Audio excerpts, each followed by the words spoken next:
this interview, you'll hear from Blanca Silva, Senior Program Specialist in the Early Education Department in the Learning and Leadership Services Division. Among the insights she has gained over years of experience with grants is how braiding can broaden the reach and impact of services provided. She shares tips on braiding, which is the process of integrating and aligning multiple funding streams to maximize impact. All right, welcome. Good morning. Good morning. If you wouldn't mind, if you could just start by sharing your name, your title, and the department you're with. Yes, good morning. My name is Blanca Silva, and I am a Senior Program Specialist at the San Diego County Office of Education, and I work in the Early Education Department.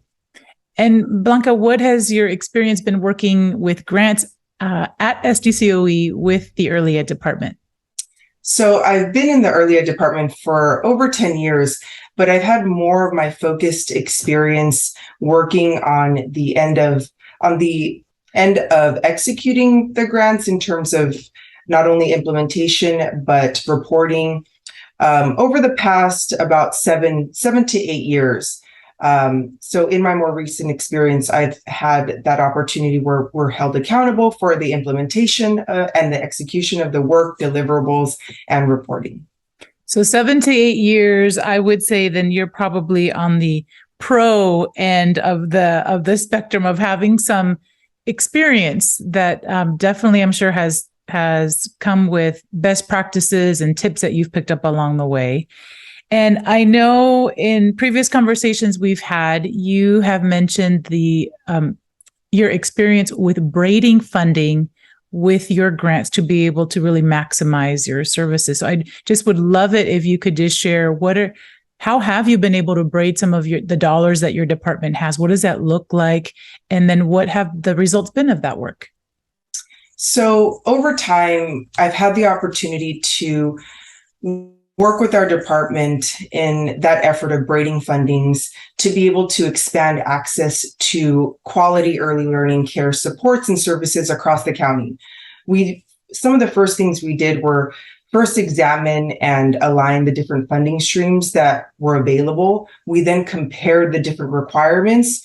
We also looked to identify what are the different data pieces that need to be reported on, as well as identifying the separate reporting expectations of the different funding streams. And then we also developed a plan for what that collaboration with the different funding sources and the different grants would look like.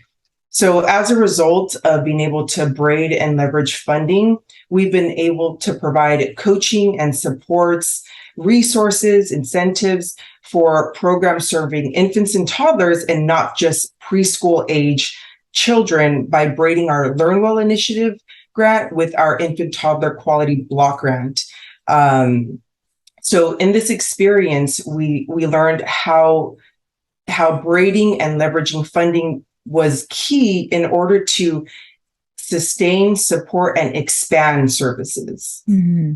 And maybe we could break it down just a little bit. I'm thinking if there are some of our SDCOE colleagues and they say, I'm new to grant world, what does Blanca really mean by braiding these dollars? Is it that one budget's paying for something else from another grant? Or could you maybe unpack that a little bit more for some folks who maybe have no experience with what that would look like?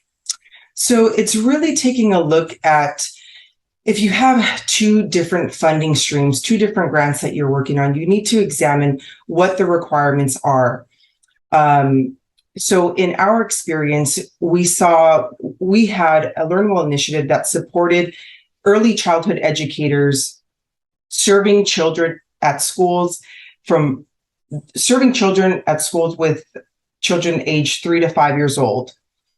Then we also applied for a grant that focused on providing high quality early learning care supports for providers serving infants and toddler age. When looking at the different grants, we noticed that the same levels of support were expected. You were expected to provide coaching, training, PD, resources, so that these educators can provide those high quality early learning experiences. We were already partnering with a lot of schools that were serving birth to 5. Mm-hmm. So when we were supporting those schools through the Learn Well initiative, we went to those schools and didn't even talk about the infants and toddlers. We were just like, we're only here to provide supports for your classrooms that are 3 and 5. With the infant toddler grant, we were then able to supplement and add additional supports that focused on supporting children that were birth to 3 years old. So as a result, it was a sort of all-encompassing level of support for these educators and site leaders. So when our coaches went out there, they had discussions across the spectrum, not just focused on one age group. Mm-hmm. So when braiding funding, you want to look at those pieces. You're looking to see, okay, who are you serving? What is it that those grants are aimed to support? And are there similarities? And can you leverage those dollars and braid those dollars so you can provide comprehensive support for those schools? In our case, it was schools. Mm-hmm. I love that because I noticed you talk with your hands, and I do that as well. And so when you were doing that, I thought, oh, I pictured a Venn diagram when you were doing that. I thought, oh, yes. That way, that's a simple tool that folks could use to say, okay, here's what Grant A says we have to do and who we can serve, and identify some possible parameters. Here's what Grant B says, but then here's where there's that overlap area.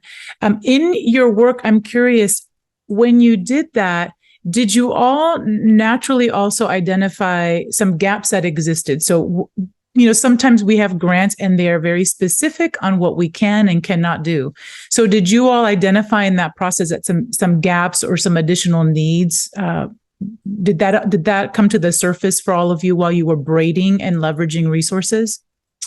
So we did notice that there wasn't the same level of incentives for the educator in the state-funded infant toddler quality block grant. Our Learn Well initiative grant through local first $5 issued a lot more supports in terms of educator stipends. The infant toddler quality block grant didn't have the same level of educator stipends that the Learn Well initiative grant had. However, because we already had pre-existing relationships with these organizations through our 9+ years of support with programs, they saw the value that, hey, our educators are still able to receive access to coaching and supports that they otherwise wouldn't have.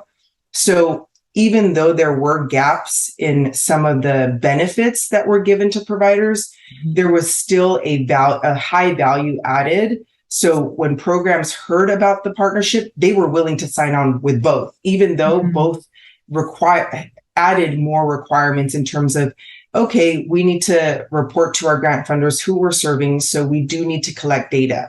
Mm-hmm. So despite so yes, there were gaps that we noticed, but because of our pre-existing partnerships, programs that joined they had an understanding that there is a lot of value in this partnership, so we're gonna sign on. Mm-hmm. Yeah, and I was thinking when I asked that, sometimes when we are looking at identifying who's doing what and which grant and which sites are getting which services, that sometimes it can help us for future funding. So when we say, oh, what I don't have, I'm missing maybe the 5th through 8th grade student population in this particular grant. And so perhaps we can identify some future funding to continue this spectrum of services. So that's what I was thinking. I was also struck, but when you were talking about the braiding of funding, I thought, it's more than just braiding of funding. You're braiding these resources and you're braiding these partnerships. And so when you said that, I thought, oh, imagine if at SDCOE we began to braid internally to say, wait, did you know early ed had this going on? Oh my gosh, did you know we do this over here in expanded learning? And so anyway, my mind started going in a lot of directions when you shared that, because I thought, you've all been able to do that for your department. if we could somehow take some of those recommendations and begin to scale to say, what would that look like across just one division? And what could it look like across the entire county office of ed? At the time of another grant that we were issued, it was the Math Initiative grant. During that grant, we actually created a partnership, a more strong partnership with the LLS team upstairs. At the time, we weren't part of LLS. Yes. And through that, the key part there of working with other organizations, other departments, I think, is also knowing who your partners are, knowing who's in, the office across the way, knowing what their objectives are. When you have a solid understanding and you have access to these different resources, you can knock on their door and say, hey, we have this great opportunity. Is there someone on your team that wants to be part of this work so that we can collaborate with the organizations that you have invested in within your work, so that we can achieve the goals of this grant and provide more services, knowledge. In this case, it was a focus on building educators' competency and competence around math. I love that. So now you mentioned about 8 years, that was specific to grant related work. Something that I am finding at SDCOE is that we want to be able to create and disseminate tools for our colleagues so that they aren't having to start from scratch. And I don't know if you had experience with grants before coming to SDCOE, or if this is kind of where you got your grants work in. But now that you've had some time and you say,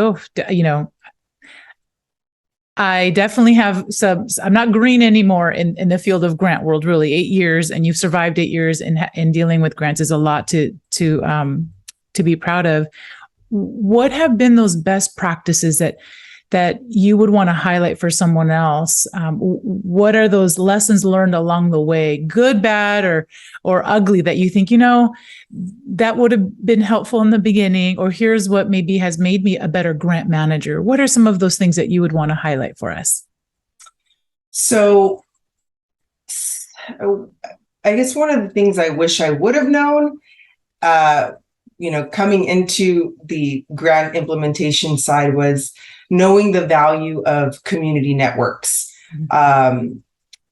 As I became more involved in the different grants that we started to earn or be awarded with in the early ed department, I quickly realized how important it was to have awareness of the different community organizations in your area, to understand their mission, their goals, and establish those relationships. This became a very, very valuable strategy for being able to then recruit programs to participate in your grant efforts or your different projects, especially those that may have a limited time for funding. When you have awareness of those communities and the organizations and their goals, it's so much easier to be able to secure those partnerships and get the ball rolling for executing on those grant deliverables. So Blanca, for our SDCOE colleagues who may be new to SDCOE or maybe even new to San Diego County, they're the new kid on the block. What are some tangible steps they can take to start to do some of that community outreach and build those relationships? What would you recommend to them? So first, I'd recommend conducting a community assessment so that you identify what it is your program or your district has a need for. This way, you can then identify or start to conduct some research on who are the community organizations in your area that could potentially serve as an asset to your goals, to your mission. And that's also another way to also start to leverage, maybe not funding because you may not have it yet, but to start to leverage those partnerships. Mm-hmm. I also recommend that if you're looking to learn about how to braid, have conversations, reach out to districts or programs or SDCOE staff who have that experience with braiding. I know during COVID, a lot of our school districts started to receive access to different funding streams. Mm-hmm. And it was through conversations that they had with their peers and there's so many school districts throughout San Diego County. They were able to brainstorm and get different ideas of how they were using the funding. Here at SDCOE in the early ed department, we also facilitate opportunities for our primarily LEAs with CSPP funding to come together and have discussions. There's a variety of different topics, but there's also opportunity for the leaders operating CSPP dollars to collaborate, have discussions. So I think that's another key part, is finding those who have experience with braiding funding so that you can learn from them. Absolutely. What has been your greatest challenge overall with grant-funded programs? In my experience, one of the biggest challenges is compliance. So what that means is you really have to become familiar with the different grant terms, the scope of work, the reporting requirements, the funding amount, and the guidance on things like what is an allowable expense, what's not an allowable, what's an unallowable expense. In essence, it's important that you pay attention to detail, that you plan, that you coordinate with your team and whoever may be involved, so that they are aware and on track of the grant work. And my last question, we always have to end on a positive note. What has been your greatest joy in working with grants and working maybe in grants that serve specifically the early ed community? So what I have found most fulfilling about working in this world of grants is being able to provide services that really strengthen the fabric of our community. I feel that my work within these various grants in early learning and care have contributed to the enhanced quality of care that our birth to 5 children receive. Our grant-funded projects have created more equitable and thriving communities by offering educators and programs access to resources, classroom materials, coaching, professional development, and tools that have been able to really offer that high quality early learning experience that we want for all of our youngest learners in San Diego County. And, I've always looked at early ed as you're the initiators of the ripples that we see because everything starts right from birth. Mm-hmm. And so I appreciate you, Blanca, and I appreciate early ed, and I value the work that you all do because I've seen it with families and our youngest learners. And so thank you for creating positive ripples in the lives of so many youth in San Diego. And thank you for your time and your expertise today. Absolutely. Thank you, Gabby.